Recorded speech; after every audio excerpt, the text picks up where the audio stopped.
자, 그래서 결국 사람, 짐승, 자동차 이런 것을 구별할 때 사람은 생물이고 인간이고 명사입니다. 짐승은 생물이고 비인간이고 명사입니다. 자동차는 비생물이고 비인간이고 명사입니다. 이렇게 각각 그 성격이 요소들이 다른 요소들이 있다 하는 점이죠. 그러니까 그런 걸 통해서 의미가 차이가 생긴다. 뭐 여러 얘기를 하는데 이건 뭐 조금 까다로운 얘기일 수도 있습니다. 그래서 뭐 그 까다로운 얘기 그만두고 조금 이제 시로 돌아가서 다시 우리가 시에서 그 차이점 어떻게 그 차이가 나나 이런 것들을 한번 봐야겠습니다. 그래서 이 은유의 일탈과 그 차이. 자, 이런 예문이 있습니다. 어린이가 노래한다. 그래요, 어린이가 노래한다. 정상입니다. 근데 새가 노래한다. 새 노래는 사람이 하는 거죠. 근데 새가 노래한다. 그러니까 이 얘기는 새가 지저귀다라는 말을 노래한다로 바꿨습니다. 그럼 꽃이 노래한다 하면은 꽃이 노래한다. 노래는 사람이 하는데 무생물, 예를 들어서 식물도 노래한다. 동물이 노래한다는 것은 뭐 좀 이해가 가는데 식물도 노래한다. 이건 좀 상당히 거리가 먼 노래한다. 그러니까 이제 꽃이 노래한다는 것은 뭐 꽃이 피었다든지 꽃이 흩날린다든지 그런 것을 노래한다로 표현한 것입니다. 또 강이 노래한다? 아니 강이 어떻게 노래해? 입이 있어? 그러니까 이런 것도 어떤 흐른다를 노래한다로 바꿨습니다. 바위가 노래한다? 이건 더 아니 바위가 어떻게 노래합니까? 그러니까 우리는 이런 겁니다. 어린이가 노래한다. 새가 노래한다. 여기까지는 정상. 보통 표현할 수 있는 말입니다. 그런데 꽃이 노래한다는 조금 2타이죠. 그 다음에 강이 노래한다. 더 이탈한 거야. 바위가 노래한다. 이건 너무 이탈한 거야.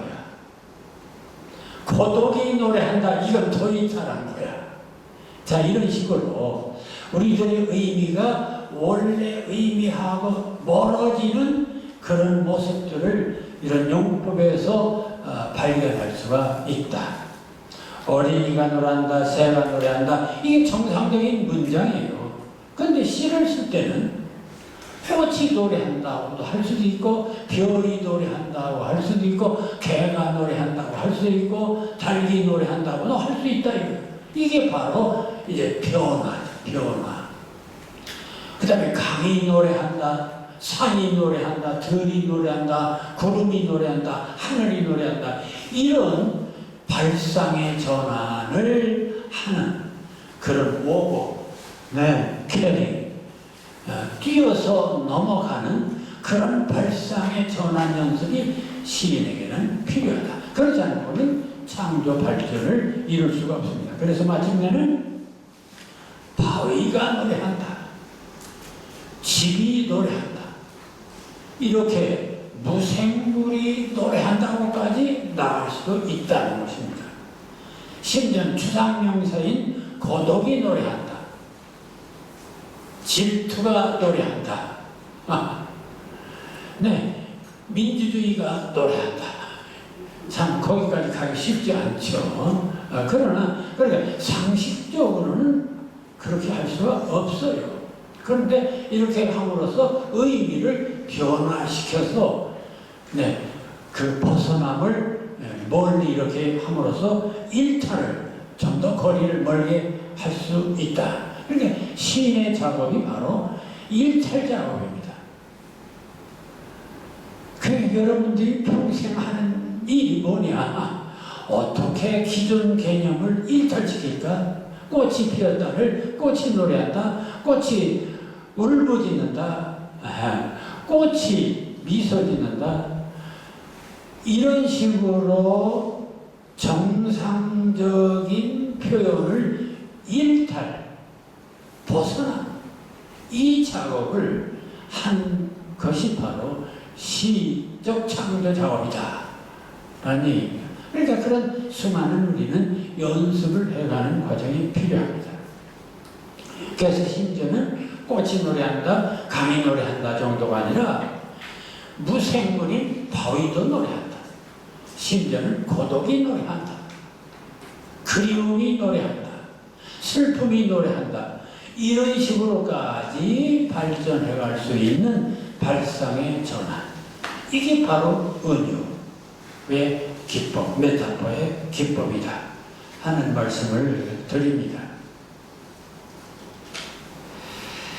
자, 그래서 실제 시에서 그 일탈하는 모습을, 그 벗어나는 그 은유의 모습을 한번 보겠습니다. 제일 먼저 이런 예문을 하나 들었습니다. 윤석종의 달 무슨 달, 쟁반같이 둥근 달, 어디 떠나 남산에 떴지. 참 너무나 잘 아는 동요입니다. 그런데 보세요. 무슨 달, 달이 원관이 달. 원래 사물은 달, 원관. 그런데 한참하다 달 무슨 달 하다가 쟁반같이 둥근 달을 뭘로 봤어요? 쟁반으로 일탈시킨 거죠. 의미를 일탈시킨 거예요. 옮긴 거예요. 그러니까 달을 쟁반으로 옮겼어요. 은유의 시작입니다.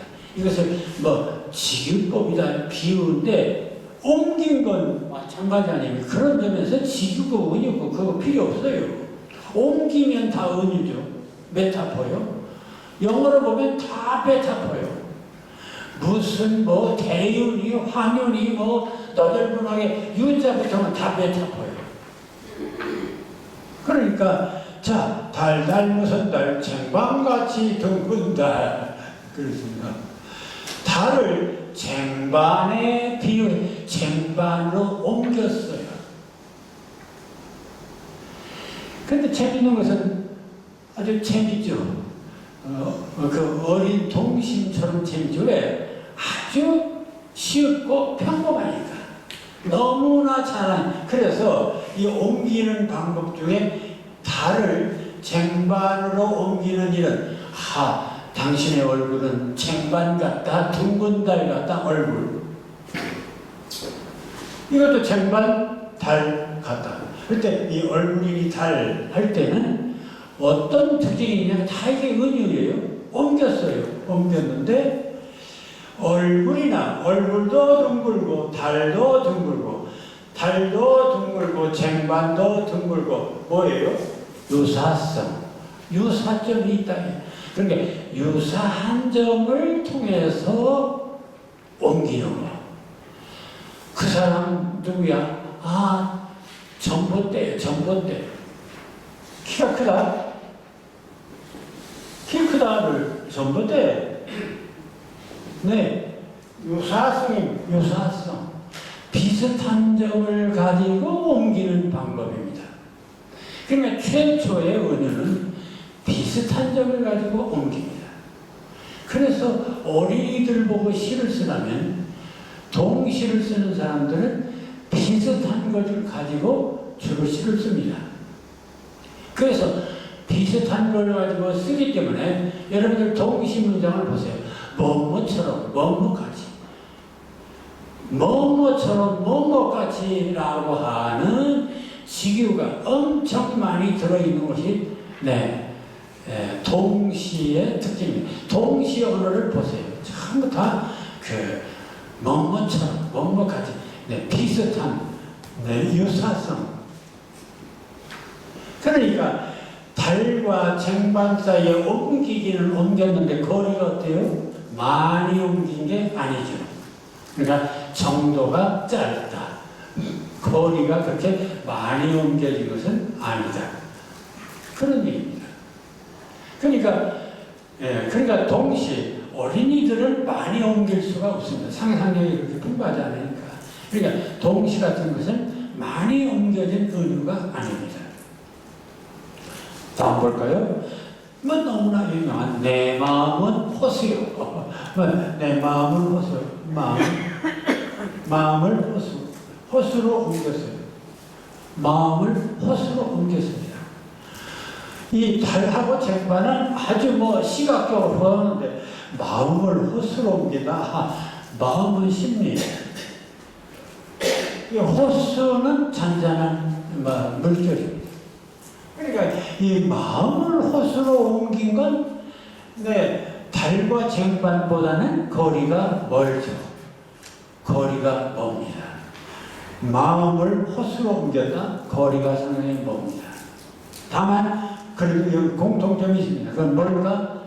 마음도 투명하고 호수도 투명하고 그 투명한 공통점이 있어요. 그걸 보고서 내 마음은 호수요 이렇게 옮길 수가 있습니다.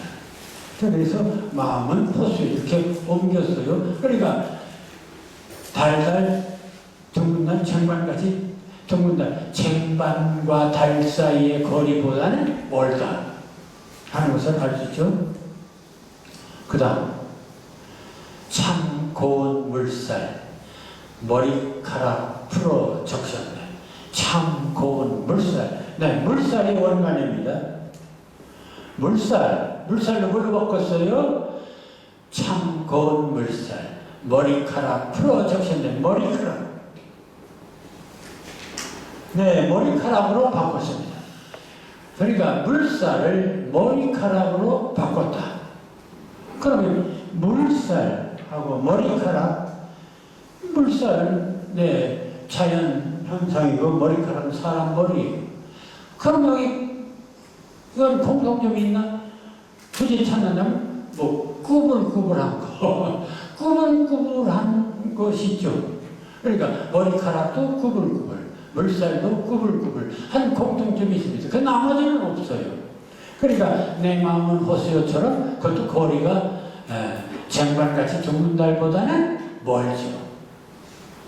그 다음에 출렁거리는 산들의 부신 허벅지 좀 봐. 산들의 부신 허벅지 좀 봐. 출렁거리는 산. 산을 뭘로 해서 허벅지도. 산을 허벅지라는 거야. 산이 물속에 잠겨있는 모습을 보고 허벅지라는 거야. 출렁거리는 산들의 부신 허벅지 좀 봐. 해서 허벅지로 바꿨어요. 산을. 그러니까 산을 허벅지로 옮겼다. 이것도 허벅지하고 산하고는 아무 상관없습니다. 그러니까 상당히 거리를 멀리 띄운 것이죠. 그 다음 봅시다. 사랑하는 나의 하나님, 당신은 늙은 피해라. 하나님을 늙은 피해라. 저 하나님 태초부터 계셨으니까 오래 살았죠. 지금까지 있는데 하나님 당신은 늙었습니다 이렇게 할 수도 있는데 거기 비애까지 넣었어요. 참 늙은 비애다. 참 고민이 많으시겠습니다. 그런 거 아닙니까? 오래 고민 많이 하고 계십니다. 늙은 비애예요. 슬프다. 슬프다. 그렇죠. 왜 그럴까요? 인간들이 말을 안 들으니까 옛날부터 지금까지 인간들이 소벌색이니까 참 만들어서 잘 살려고 했는데 말을 안 들으니까 늙어서 피해밖에 없어요. 후회밖에 없어요. 자, 하나님 조금 공통점이 좀 있어요. 오래 산다는 공통점이 있어요. 죽지 않고 오래오래. 자, 그래서 어쨌든 그 늙은 비에는 그래도 조금 가까운 게 있습니다. 그런데 그것도 한번 보세요. 부족간에 걸린 커다란 설정이다. 설정. 하나님을 부족간의 설정이라는 거야. 야, 이건 조금만. 야, 하나님 모독하도 분수해야지. 살점이 뭐야, 살점. 근데 저는 꼭 이해가는 게 있습니다. 그 하나님의 아들 예수 그리스도가 십자가에 달려서 죽었으니까, 그 피부간의 살점처럼 죽었잖아요. 말이 좀 막말을 해서 그렇지, 말은 좀 되는 말이에요. 어쨌든, 그러니까 이게 좀 상식적으로는 약간 낯설어요. 그러니까 늙은 비애보다는 살점이 상당히 낯설고 긴장감을 줍니다. 그런데 그 다음 시인 닐키가 만난 신라의 여자의 마음속에 가는 놋새 항아리다. 하나님을 놋새 항아리다. 나도 모르겠어요. 놋새 항아리가 무슨 소리인지 이건 나도 모르겠어요. 하나님을 놋새 항아리라는 거예요. 이건 너무 떨어졌죠. 그러니까 아까 제가 말했지만 오늘 강의는 원관념과 보조관념, 원물과 그 비유하는 말 사이에 그 거리를 얼마나 떼어놨는가, 오복해 얼마나 옮겨졌는가, 옮겨진 정도. 그래서 하나님 늙은 비에 그거보다 살점이 더 떨어져 있고 그거보다 놋새 항아리는 더 떨어져 있고, 이렇게 한 시 속에서도 은유가 한 사람이 있었는데도 차이가 있습니다. 거리의 차이가 있습니다. 느낌도 달라요. 자, 이런 것들이 바로 우리가 시를 쓰면서, 그러니까 우리 고민은 그겁니다. 그 거리를 어느 정도 할까? 이게 시인들의 고민이요. 여러분들 시 쓰면서 고민하는 게 뭐 상상한다? 상징적으로 쓴다? 새로운 의미를 창조해야지. 뭐 새롭게 표현하지. 그게 다 뭐예요? 옮기는 거예요. 얼마만큼 옮기느냐 하는 옮기는 작업 속에 그거 다 들어있는 소리가 그거. 옮기는 작업입니다. 내가 상상한다, 뭐 창조한다, 아주 신선하게 쓴다, 뭐 새로운 의미를 드러낸다. 그 다 옮기는 작업입니다. 그래서 그 문제는 어떻게 옮기느냐, 얼마만큼 떼놓는 거냐, 이런 작업이 시인의 작업입니다. 자, 그 밑에 또 한번 봅시다. 내 마음속 우리님의 고운 눈썹을 정원 밤의 꿈으로 맑게 씻어서 하늘에다 옮겨 심어놨더니 동지저들 나는 매서운새가 그걸 알고 신용하며 비껴갈. 여기서 주어는 내 마음속 우리님의 고운 눈썹입니다. 근데 눈썹이라는 말은 있는데 원관념은 없어요. 여기서는 원관념이 아예 생략한 겁니다. 그럼 눈썹이 뭘까? 네, 초승달을 두고 눈썹이라고 했습니다. 그래서 초승달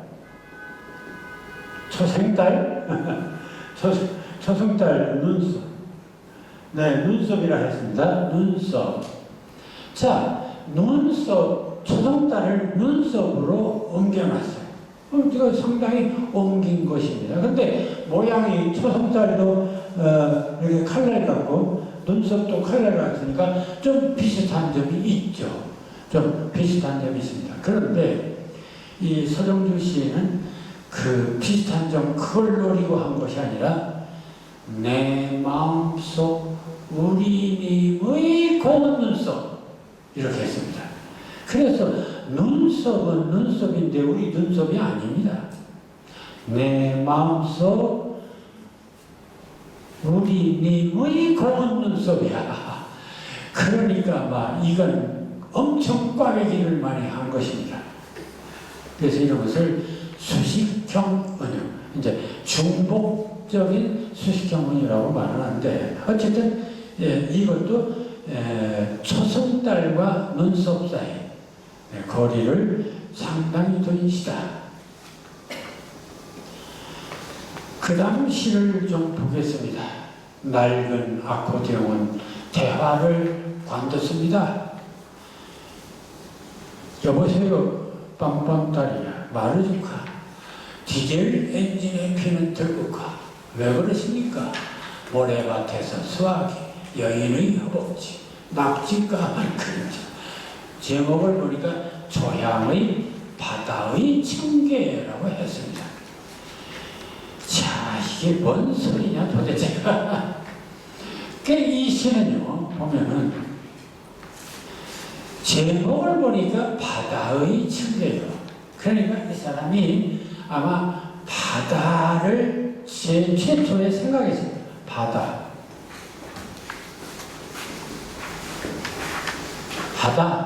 그러니까 최초에 이 사람이 바다에 대해서 뭐 좀 쓰겠다 하고 생각을 한 겁니다. 그럼 여러분들 바다를 제목으로 시를 쓴다면 어떻게 할까요? 철썩 넓은 바다, 푸른 바다, 철렁철렁 출렁이는 바다, 뭐 이런 것들 상식적으로 생각이 나겠죠. 근데 이 사람 바다에 대해서 쓰는데 넓은 바다, 출렁이는 바다, 푸른 바다 하나도 없어요.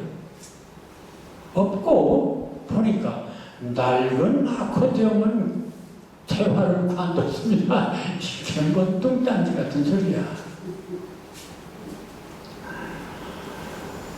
그럼 낡은 아코디언, 오래된 아코딩 말이요. 낡은 아코딩 대화를 관뒀습니다. 뭐 글쎄요, 연주를 포기했다고 뭐 해야 될는지. 낡은 아코디언 대화를 건넜습니다. 그래, 그만뒀다. 어떨래? 그러더니 또 갑자기 여보세요. 전화 목소리를 또 내고 있어요. 아니, 바다를 노래한다는 사람이 아코디언을 모시고 또 여보세요는 또 뭡니까? 그러더니 또 뻔뻔딸이에요. 꽃 이름이에요. 또 뻔뻔딸. 그럼 바다하고 이거 아무 상관없는 거예요. 마르주칸 춤이야 또 이거. 디젤 엔진이 왜 나와? 근데 또 왜 그러십니까? 또 대답이 또 나와. 모래밭에서 전학이 나왔어요. 그 다음에 여인의 허벅지에 낙지까만 그림자. 하나도 바다하고 직접 아무 상관없어요. 글쎄, 뭐 바닷가에 나오는 여인의 허벅지 생각이 났나? 이건요, 그래서 이런 것들을 가리켜서 초현실주의 시라고 하는데, 이걸 그 시의 기법으로는 뭐라고 하냐면 자유연상법이라고 합니다. 그런게 1920년대 그 초현실주의자들이 내세운 것입니다. 이런 겁니다. 시를 쓰는데 무슨 고민하고 넘어서고 걷어치워라. 그럼 어떻게 쓰자는 거냐? 그냥 바다라고 하는 제목 써. 그냥 바다 썼어요. 그걸 눈 감고 가만히 있습니다. 그랬더니 갑자기 전화 생각도 나고. 그러니까 바다를 생각하는 게 아닙니다. 제목만 바다라고 써놓고 그냥 눈 감고 떠오르는 생각, 바다도 생각나고 전화도 생각나고 달랴 여러분 눈 감으면 이것저것 생각 안 나요? 이것저것 생각나는 거, 이것저것 눈 감으면 이것저것 생각나죠? 네. 그 이것저것 그대로 써. 그냥 이것저것 그냥 생각나는 거 그대로 쓰는 거. 그게 자유연상법입니다. 이것저것 생각나는 거 그대로 쓰는 거야. 그러니까 바다하고는 아무 관계가 없어요. 여기까지 갑니다. 이게 이제 초현실주의 기법이다. 자유연상법이다. 이게 무의식의 흐름이다. 그러니까 이런 겁니다. 우리들 뇌는요, 우리들 기억은 우리는 이렇게 이건 컵이다, 이건 뭐다, 이거 마이크다 이러고 우리는 이렇게 의식의 세계입니다. 그런데 눈 감으면 그런 의식이 보이지 않으니까. 보이지 않는데 눈에 이상한 것들이 나타나요. 이상한 것들. 안 나타나요? 눈을 감으면 이것저것 이상한 것들이 나타나는 거야. 그 이상한 것이 나타나는 그걸 뭐라고 한다? 무의식. 무의식이라고. 무의식이 드러나는 거예요. 그래서 그 무의식의 세계를 그냥 기록하는 거야. 그래서 이제 이런 것들을 의식의 흐름 수법이다. 또 이렇게 얘기해요. 그러니까 잠재의식. 자, 네. 은유란 어떤 의미를 옮기는 거다. 얼마만큼 옮길까? 그 옮기는 정도, 옮기는 방법에 따라서 시의 성공이 결정된다. 최초의 은유는 가장 비슷한 것들끼리 한다. 지기법, 쟁반같이 둥근 달, 달덩이 같은 얼굴, 뭐 이런 것들, 앵두 같은 입술, 참 비슷한 것들끼리 옮기는 겁니다. 그러다가 차츰차츰 멀리 떨어져 나갑니다. 거리를 두는 것입니다. 그렇게 해서 이 상상력을 무한히 확대시키는 것이죠. 그러니까 이 은유야말로 우리들의 사고를 어떤 세계를 무한히 확장시키는, 창조하는 그런 그 열쇠가 은유에 달려 있다. 그것은 시적 창조만 그런 것이 아니라 모든 문명도 그렇다. 이것이 오늘